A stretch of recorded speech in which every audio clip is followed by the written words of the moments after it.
Hi everyone, welcome to our YouTube channel my technical. आज के इस वीडियो में हम लोग मैनेजमेंट के कुछ क्वेश्चन डिस्कस करने वाले हैं, specially on the topic of principal of management and evolution of management, जो कि इंपॉर्टेंट है फॉर योर अपकमिंग डीजीएमएस के first class manager certificate and second class manager certificate examination. तो चलिए बिना कोई देरी के शुरू करते हैं आज का पहला सवाल, जो कि है which one of the following statement is not correct. इनमें से कौन सा जो स्टेटमेंट है वो सही नहीं है।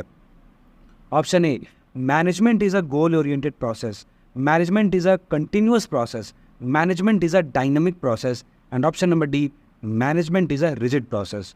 तो इनमें से कौन सा statement in relation to management सही नहीं है वो चुनना है। तो देखिए, जो हमारा मैनेजमेंट होता है वो एक गोल ओरिएंटेड प्रोसेस होता है, एक कंटिन्यूअस प्रोसेस भी होता है और एक डायनामिक प्रोसेस भी होता है। मैनेजमेंट कभी भी एक रिजिड प्रोसेस नहीं होता है। तो हमारा आंसर क्या होगा? हमारा आंसर होगा option number D, management is a rigid process. ये जो स्टेटमेंट है वो रॉन्ग है फॉर मैनेजमेंट। नेक्स्ट सवाल है, management is not option number A an applied science, option number B a pure science, option number C an art, and option number D an art and science both. पूछा गया है सवाल में कि management इनमें से क्या नहीं है। अप्लाइड साइंस नहीं है, प्योर साइंस नहीं है, आर्ट नहीं है, या फिर आर्ट एंड साइंस दोनों नहीं है। तो इसका सही उत्तर होगा option number B, pure science. Management देखिए आर्ट एंड साइंस दोनों है, अप्लाइड साइंस भी है, आर्ट भी है और ये दोनों भी है, पर ये कभी भी प्योर साइंस नहीं होता है। तो इसका सही आंसर क्या होगा? Option number B, pure science. अगला सवाल है, this function of management related to placing the right person at right job is. Management का वह कौन सा फंक्शन जो है वो संबंधित है राइट पर्सन को राइट जॉब में पोस्ट करने के लिए, प्लेस करने के लिए। Option number A organising, option number B staffing, option number C planning, and option number D controlling. इस सवाल का जो सही उत्तर है वो है स्टाफिंग। स्टाफिंग का मतलब होता है राइट पर्सन को राइट जॉब देना। चलिए अगले सवाल की तरफ बढ़ते हैं। This function of management relating to laying down the foundation for carrying out the other function of management successfully is option number A organizing, B staffing, C planning and D controlling। Management का वह कौन सा function है वो संबंधित है कि management का फाउंडेशन को ले डाउन करने के लिए, जिससे मैनेजमेंट के जो बाकी अदर फंक्शन है वो सक्सेसफुली काम कर सके। तो आपको बताना है कि मैनेजमेंट का सबसे फाउंडेशन जो फंक्शन है वो कौन है इनमें से, ऑर्गेनाइजिंग है, स्टाफिंग है, प्लानिंग है या फिर कंट्रोलिंग है। तो इस सवाल का सही उत्तर है ऑप्शन नंबर सी, प्लानिंग। अगले सवाल की तरफ बढ़ते हैं। Organising as a function of management involves deciding, option number A what activities and what and resources are required, who will do a particular task, C where will it be done, and option number D all of the above. Organising जो कि function है management का, इसमें क्या decide किया जाता है? Option number ए कि क्या एक्टिविटीज़ और क्या रिसोर्सेस जो है की ज़रूरत है हमको। दूसरा ऑप्शन में बताया गया है कि कौन जो है एक पर्टिकुलर टास्क करेगा और कहाँ पर ये टास्क जो है करना है, और option number D all of the above. तो ऑर्गेनाइजिंग में क्या होता है, इन सभी चीज़ों को डिसाइड किया जाता है, यानी कौन से एक्टिविटीज़ हैं, कौन से रिसोर्सेस हैं जिनकी ज़रूरत है, कौन जो है वो पर्टिकुलर टास्क करेगा और कहाँ पे ये सब किया जाएगा। तीनों को जो है ऑर्गेनाइजिंग, जब भी हम लोग फंक्शन की बात करेंगे तो इसमें तीनों चीज़ को डिसाइड किया जाता है। अगले सवाल की तरफ आते हैं। Management is essential for the organisation which are. Management जो है ज़रूरी होता है वैसे संगठनों के लिए, वैसे ऑर्गेनाइजेशन के लिए जो कि कैसे हैं। Option number A non profit organisation है, सर्विस ऑर्गेनाइजेशन है, सोशल ऑर्गेनाइजेशन है, या फिर D all of the above. इस सवाल का जो सही उत्तर होगा वो होगा ऑप्शन नंबर डी, सभी तरह के, चाहे वो नॉन प्रॉफिट ऑर्गेनाइजेशन हो, सर्विस ऑर्गेनाइजेशन हो या फिर सोशल ऑर्गेनाइजेशन हो, इन तीनों तरह के ऑर्गेनाइजेशंस के लिए मैनेजमेंट बहुत ही ज़्यादा इसेंशियल होता है। अगले सवाल की तरफ आते हैं। Management is a dash activity. Management किस तरह का एक्टिविटी है? Option number A single, option number B group, option number C both group and single, and option number D none. तो इस सवाल का जो सही उत्तर है वो है ऑप्शन नंबर बी, मैनेजमेंट कभी भी एक सिंगल एक्टिविटी नहीं है, ये एक ग्रुप एक्टिविटी है। तो इस सवाल का जो सही उत्तर होगा वो होगा option number B, management is a group activity. अगले सवाल की तरफ आते हैं। Management deals with. मैनेजमेंट जो है किस चीज़ को डील करता है? Option number A internal environment, option number B external environment, option number C both A and B, option number D either A or B, and option number E none of the above. Management किस तरह की environment को deal करता है? तो इस सवाल का जो सही उत्तर है वो है option number A, option number C both A and B, यानी चाहे वो इंटरनल इन्वायरमेंट हो चाहे एक्सटर्नल इन्वायरमेंट हो, दोनों को ये मैनेजमेंट जो है वो डील करता है। तो इसका सही जवाब होगा option number C, internal environment भी और एक्सटर्नल इन्वायरमेंट भी, दोनों को मैनेजमेंट डील करता है। अगले सवाल की तरफ आते हैं। Policy formulation is the function of, option number A top level management, option number B middle level management, option number C operational management, and option number D all of the above. Policy बनाना जो है किस level of management का function होता है? Top level management, middle level management या फिर operational level management? इसका राइट आंसर क्या होगा? इसका राइट आंसर होगा टॉप लेवल मैनेजमेंट। पॉलिसी जो फॉर्मुलेशन है वो टॉप लेवल मैनेजमेंट का फंक्शन होता है। अगले सवाल की तरफ आते हैं। Under mechanism of scientific management, scientific task setting includes. Scientific management के मैकेनिज्म के अंदर साइंटिफिक टास्क सेटिंग के में क्या शामिल होता है? Option number A time study, option number B motion study, option number C method study, या फिर option number D all of the above. तो साइंटिफिक मैनेजमेंट के मैकेनिज्म में साइंटिफिक टास्क सेटिंग के लिए इनमें से ऑल ऑफ द अबव यानी सभी के सभी चीज़ों जो है वो शामिल होते हैं। इसमें टाइम स्टडी भी शामिल होता है, मोशन स्टडी भी होता है, एंड मेथड स्टडी भी शामिल होता है। अगले सवाल की तरफ आते हैं। Management should find one best way to perform a task, which technique of scientific management is defined in this sentence. Management जो है should be one best way to perform a task होना चाहिए, मतलब मैनेजमेंट जो है वो find करना चाहिए क्या सबसे बेस्ट तरीका, एक सबसे बेहतरीन तरीका किसी टास्क को परफॉर्म करने के लिए। बताना है आपको कि विच technique of scientific management is defined in this sentence. आपको बताना है कि साइंटिफिक मैनेजमेंट का कौन सा जो तकनीक है वो इस स्टेटमेंट में डिफाइन किया गया है। Time study, motion study, fatigue study, and option number D method study. इस सवाल का जो सही उत्तर है वो है option number D method study. अगले सवाल की तरफ बढ़ते हैं। Frederick Winslow Taylor mechanism of scientific management includes. जो एफ.डब्ल्यू. टेलर थे उनका जो मैकेनिज्म था साइंटिफिक मैनेजमेंट का, उनमें क्या चीज़ शामिल था या इनमें से क्या चीज़ शामिल थे? Scientific task setting, planning the task, standardisation of tools and equipment, and option number D all of the above. तो जो एफ.डब्ल्यू. टेलर का जो साइंटिफिक मैनेजमेंट का जो मैकेनिज्म था, जो प्रिंसिपल था, इसमें सभी के सभी चीज़ों जो है वे चीज़ें जो है यहाँ पे शामिल थे। इसमें जो है साइंटिफिक टास्क सेटिंग भी होता है, टास्क का प्लानिंग भी होता है, स्टैंडर्डाइजेशन भी होता है टूल्स एंड इक्विपमेंट का, यानी सभी के सभी। इसके अलावा इसके जो मेन जो प्रिंसिपल थे वो 4 मेन प्रिंसिपल थे। पहला science not a rule of thumb, दूसरा हार्मनी नॉट डिस्कॉर्ड, दूसरा कॉपरेशन नॉट इंडिविजुअलिज्म, एंड जो चौथा था प्रिंसिपल वो था development of workers to their greatest efficiency and prosperity. ये 4 प्रिंसिपल थे साइंटिफिक मैनेजमेंट के जो एफ.डब्ल्यू. टेलर द्वारा दिए गए थे। अगले सवाल की तरफ बढ़ते हैं। F W. Taylor is best known for the introduction of which approach to job design. आपको ये बताना है कि एफ.डब्ल्यू. जो टेलर थे, फ्रेडरिक विंसलो टेलर, वो जाने जाते हैं कौन से अप्रोच के लिए, कौन से अप्रोच को इंट्रोड्यूस करने के लिए for a job design. Option number A behavioural approach, दूसरा है ऑप्शन नंबर बी एर्गोनॉमिक्स, तीसरा है साइंटिफिक मैनेजमेंट, और चौथा ऑप्शन नंबर डी है डिवीज़न ऑफ वर्क। तो ये जाने जाते हैं फॉर साइंटिफिक मैनेजमेंट। जहाँ पर भी आपको एफ.डब्ल्यू. टेलर का नाम दिखे समझ लीजिए कि वो साइंटिफिक मैनेजमेंट के बारे में ही बताया जा रहा है। अगले सवाल की तरफ आते हैं। The father of scientific management is. Scientific management के फादर किनको कहा जाता है? Henry Gantt, W. Edwards Deming, Tom Peters, Henry Ford, या फिर फ्रेडरिक डब्ल्यू. टेलर। तो जैसे कि मैंने बताया कि जहाँ पर भी आपको साइंटिफिक मैनेजमेंट दिखे सही उत्तर होना चाहिए F W. Taylor. Frederick Winslow Taylor is right answer. अगले सवाल की तरफ आते हैं जो कि है who is known as the father of modern theory of management. Modern theory of management के फादर के नाम से किसे जाना जाता है? Harold Koontz, Henri Fayol, F W. Taylor, या फिर मैक्स वेबर। इस सवाल का जो सही उत्तर है वो है हेनरी फेयोल। हेनरी फेयोल को father of modern theory of management भी कहा जाता है। अगले सवाल की तरफ आते हैं। Unity of command implies. Unity of command का मतलब क्या होता है? Option number A, a subordinate should receive orders from all the superiors. Option number B, individuals must sacrifice in the larger interest.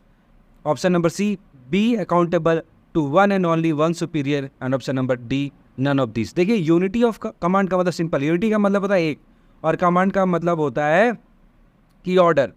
तो यूनिटी ऑफ कमांड का मतलब होता है कि जो भी पर्सन होगा वो सिर्फ और सिर्फ एक सुपीरियर का ही जो है से वो अकाउंटेबल होगा, उसी की जो है वो अकाउंटेबल होगा। मतलब मल्टीपल सुपीरियर उसके नहीं हो सकते हैं।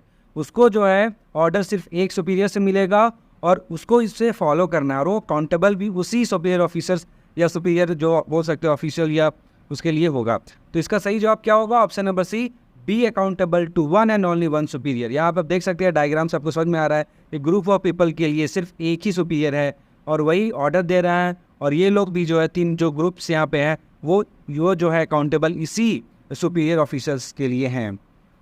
ठीक है, तो ये सही उत्तर होगा ऑप्शन नंबर सी। ऐसा नहीं होना चाहिए कि जो एक सबऑर्डिनेट है उसको बहुत सारे सुपीरियर से उनको ऑर्डर मिल रहा है, तो फिर ये कन्फ्यूजन बहुत ज़्यादा क्रिएट हो सकता है कि कौन सा टास्क करना है। हो सकता है कि एक सुपीरियर ऑफिसर बोले ये वाला कि मतलब सपोज एक्स जो है ऑर्डर आपको दिया, सपोज जो है दूसरा सुपीरियर ऑफिसर है वाई ऑर्डर दिया, तो आप कन्फ्यूजन रहेगा कि एक्स करे वाई करे कौन सा पहले करे। इसीलिए यूनिटी ऑफ कमांड में बताया गया है कि आपका सिर्फ एक ही सुपीरियर होगा, उससे आपको ऑर्डर मिलेगा और आपको उसको परफॉर्म करना है, और अकाउंटेबल भी वही सुपीरियर जो है ऑफिसर्स के लिए ही आपको होना है। इसका मतलब होता है यूनिटी ऑफ कमांड। अगले सवाल की तरफ बढ़ते हैं। विच theory was proposed by Douglas McGregor. ठीक है, मैकग्रेगर जो है डगलस मैकग्रेगर, वो कौन सा थ्योरी जो है प्रपोज किए थे? Theory X, theory Y, option number B bureaucracy, option number C environmental perspective, and option number D hierarchy needs. तो जो डगलस मैकग्रेगर हैं वो theory X and theory Y जो है ये थ्योरी इन्होंने प्रपोज किया था। अगले सवाल की तरफ आते हैं। Which feature does not form one of Fayol's 14 principle of management. Fayol आपको पता है, हेनरी फेयोल जिनको फादर ऑफ मॉडर्न, ठीक है, मैनेजमेंट भी कहा जाता है, थ्योरी ऑफ मैनेजमेंट कहा जाता है। उनका जो प्रिंसिपल था वो 14 प्रिंसिपल था। ठीक है, उन्हें उनके जो 14 प्रिंसिपल में से बताना है आपको, इनमें से कौन जो है ऑप्शन में से जो कौन सा जो ऑप्शन है वो इनके दिए गए 14 प्रिंसिपलों में से नहीं आता है। Option number A spirit de corps, option number B initiative, option number C order, and option number D decentralisation. इस सवाल का जो सही उत्तर होगा वो होगा डिसेंट्रलाइजेशन। ये देख सकते हैं कि हेनरी फेयोल की 14 प्रिंसिपल जो उन्होंने दिया था एज अ प्रिंसिपल ऑफ इस मैनेजमेंट थ्योरी, इसमें stability of tenure, initiative, spirit de corps, degree of centralization, scalar chain, order, equity, subordination of individual interest, unity of direction, unity of command, remuneration, discipline, authority and responsibility, division of labour, ये total 14 जो principal थे वो शामिल थे। अगले सवाल की तरफ आते हैं। As per Maslow's theory, an underground trainee who recently joined work would have most of needs of, option number A self actualisation, option number B esteem, option number C security, and option number D physiological. तो बोला गया है कि Maslow का theory के according, Maslow ने theory दिया था हायरार्की ऑफ नीड्स, तो इनके थ्योरी के अकॉर्डिंग अगर कोई नया अंडरग्राउंड ट्रेनी आया किसी माइंस में, जस्ट उसने रिसेंटली ज्वाइन किया है, तो उसका जो नीड्स होगा वो कौन सा नीड्स होगा? सेल्फ एक्चुअलाइजेशन का नीड्स होगा, स्टीम का नीड्स होगा, सिक्योरिटी का नीड्स होगा, या फिजियोलॉजिकल नीड्स होगा? देखिए, जो सबसे पहली बार कोई अंडरग्राउंड में आदमी आया है तो सबसे पहला तो उसको क्या है, रोटी कपड़ा मकान का ही रहता है नीड, तो इसको हम लोग बोलते हैं फिजियोलॉजिकल नीड। ये जब हो जाता है तब आदमी को जो है थोड़ा सा ऊपर बढ़ जाता है तो उसको सेफ्टी का नीड होता है, इसके ऊपर बढ़ जाता है तो लव एंड बिलोंगिंग का नीड होता है, उसके ऊपर बढ़ जाता है तो स्टीम का होता है, और सबसे लास्ट जो नीड होता है वो होता है सेल्फ एक्चुअलाइजेशन। मतलब समझ लीजिए कि अब मोक्ष की प्राप्ति हमको चाहिए, अब हमको सिर्फ और सिर्फ पैसा कमाने के बारे में नहीं सोचना है, सिर्फ और सिर्फ हमको सपोज NGO चलाना है या किसी को हेल्प करना है। यहाँ पर जब आप सेल्फ एक्चुअलाइजेशन तक पहुँच जाते हैं तब फिर आपकी लगभग जो नीड्स जो है वो कंप्लीट हो जाते हैं। सिर्फ आप देने के बारे में सोचते हैं सोसाइटी को, ये इन्वायरमेंट को। तो आपसे सवाल पूछा गया था कि अब जस्ट अभी एक अंडरग्राउंड ट्रेनी जो ज्वाइन किया है वर्क में, उसमें आपको बताना उसको कौन सा नीड होगा अभी अकॉर्डिंग टू मैस्लोज थ्योरी। तो सबसे पहले उसको जो क्या नीड होगा, तो फिजियोलॉजिकल नीड्स ही होगा, रोटी कपड़ा और मकान। चलिए अगले सवाल की तरफ बढ़ते हैं। Esprit de corps means, esprit de corps का मतलब क्या होता है? Option number A union is strength, option number B service is our motto, option number C buyer beware, option number D product is our strength. तो spirit de corps का मतलब होता है, ठीक है, एकता में बल, यानी यूनियन इज स्ट्रेंथ। सही उत्तर क्या होगा? Union strength. ये क्या है? 14 प्रिंसिपल जो दिया गया था हेनरी फाइल के द्वारा, उनमें से एक है स्पिरिट दे कॉर्प्स। तो ये आपको याद रख लेना। अगला सवाल है, every subordinate should receive orders from and be accountable to only one superior is. हर एक सबऑर्डिनेट जो होगा वो रिसीव करेगा ऑर्डर, ठीक है, सिर्फ और सिर्फ एक ही सुपीरियर से, और फॉलो करेगा और अकाउंटेबल भी होगा सिर्फ और सिर्फ वही एक सुपीरियर के लिए। तो ये जो स्टेटमेंट है इसको कौन जो है डिफाइन कर रहा है? Unity of direction, option number A, option number B unity of command, option number C centralisation, and option number D order. तो ये जो स्टेटमेंट है इसको सही से डिफाइन कर रहा है यूनिटी ऑफ कमांड। चलिए अगले सवाल की तरफ बढ़ते हैं। The chain of command from the highest authority to the lowest level in the organisation is. जो चेन ऑफ कमांड आता है फ्रॉम द हाइएस्ट अथॉरिटी किसी ऑर्गेनाइजेशन का टू द लोवेस्ट लेवल, तो वो पूरा चेन ऑफ कमांड को क्या कहा जाता है? Unity of direction, unity of command, centralisation, या फिर option number D scalar chain. इस सवाल का सही उत्तर है option number D scalar chain. आप देख सकते हैं पूरा चेन है, ऊपर से लेके नीचे तक जो चेन ऑफ कमांड बन रहा है from highest authority to the lowest level of organisation, ये जो चेन ऑफ कमांड है इसे हम लोग स्केलर चेन कहते हैं। अगले सवाल की तरफ आते हैं। Study of the movements of both the workers and the machine to eliminate wasteful movement is. Option number E fatigue study, option number B time study, option number C motion study, and option number D work study. Movement को study करना, किसका movement? Workers and machine का movement study करना, ताकि हटाया जा सके, eliminate किया जा सके क्या? वेस्टफुल मूवमेंट, जो ज़रूरत का मूवमेंट नहीं था उसको हटाने के लिए जो हम स्टडी कर रहे हैं मूवमेंट का, किसके मूवमेंट का? वर्कर्स एंड मशीन का। तो उस स्टडी को क्या कहते हैं? Fatigue study, time study, motion study, and option number D work study. इस सवाल का जो सही उत्तर है वो ऑप्शन नंबर सी है मोशन स्टडी। मोशन स्टडी में हम लोग वर्कर्स और मशीन का मूवमेंट स्टडी करते हैं। हम लोग ऑब्जर्व करते हैं कि कौन सा जो मूवमेंट है वो वेस्टफुल है, ताकि अगले बार जो है उस वेस्टफुल मूवमेंट को हम लोग रिमूव कर सके। अगर आप स्टडी के बारे में देखते हैं मैनेजमेंट में, देखिए वर्क स्टडी दो टाइप के होते हैं, method study and work measurement. Method study में हम लोग मोशन स्टडी करते हैं और वर्क मेजरमेंट में हम लोग टाइम स्टडी करते हैं। मोशन स्टडी और टाइम स्टडी करने से क्या होगा? हमारा प्रोडक्टिविटी जो है वो बढ़ता है, इसलिए हम लोग इसको करते हैं। चलिए अगले सवाल की तरफ आते हैं। According to Maslow, self actualisation needs is a. Maslow के जो हायरार्की ऑफ नीड्स हैं उसके अकॉर्डिंग सेल्फ एक्चुअलाइजेशन नीड जो है वो क्या है? किसके नीड्स है? हाई लेवल नीड है, मीडियम लेवल नीड है, लोअर लेवल नीड है, या फिजियोलॉजिकल नीड है? तो देखिए जो अपना सेल्फ एक्चुअलाइजेशन जो है ना वो हाई लेवल नीड है, जिसमें आप मोरालिटी, क्रिएटिविटी, ठीक है, acceptance, experience, purpose, meaning and inner potential के बारे में आप सोचते हैं। तो इसका सही उत्तर जो है ऑप्शन नंबर ए होगा। अगले सवाल की तरफ बढ़ते हैं। The use of project evaluation that is and review technique that is PERT and critical path method that is CPM is a part of. जो PERT है, project evaluation and review technique and critical path method CPM, ये जो technique है वो किस management के part हैं? Behavioural management के, एडमिनिस्ट्रेटिव मैनेजमेंट के, मॉड्यूलर मैनेजमेंट के, या क्वांटिटेटिव मैनेजमेंट के? आपको जल्दी से आंसर बताना है। इस सवाल का आंसर मैं नहीं दूंगा, ठीक है, नेक्स्ट वीडियो में दूंगा। चलिए अगले सवाल की तरफ आते हैं। Who develop the theory Z? ठीक है, थ्योरी Z ऑफ मैनेजमेंट जो है वो किसके द्वारा डेवलप किया गया था? Option number A Douglas McGregor, option number B Adam Smith, option number C Peter Drucker, and option number D William Ouchi. इस सवाल का जो सही उत्तर है ऑप्शन नंबर डी है विलियम ऑची। इन्होंने ही थ्योरी Z डेवलप किया है। तो आज के लिए बस इतना सा ही, मिलते हैं नेक्स्ट वीडियो में। अगर आपको वीडियो अच्छा लगा तो प्लीज़ वीडियो को लाइक करें, चैनल को सब्सक्राइब करें, और कमेंट में बता सकते हैं कि आपको कौन से टॉपिक में for upcoming DJMS first class, second class examination के लिए आपको वीडियो चाहिए। मैं कोशिश करूँगा कि उस टॉपिक पे ज़्यादा से ज़्यादा वीडियो या क्वेश्चन बना सकूँ। मिलते हैं एक और ऐसी वीडियो में। टिल देन हमारे चैनल को सब्सक्राइब करें, वीडियो को लाइक करें। मिलते हैं एक और ऐसी वीडियो में। टिल देन एज ऑलवेज, जय हिंद, जय भारत।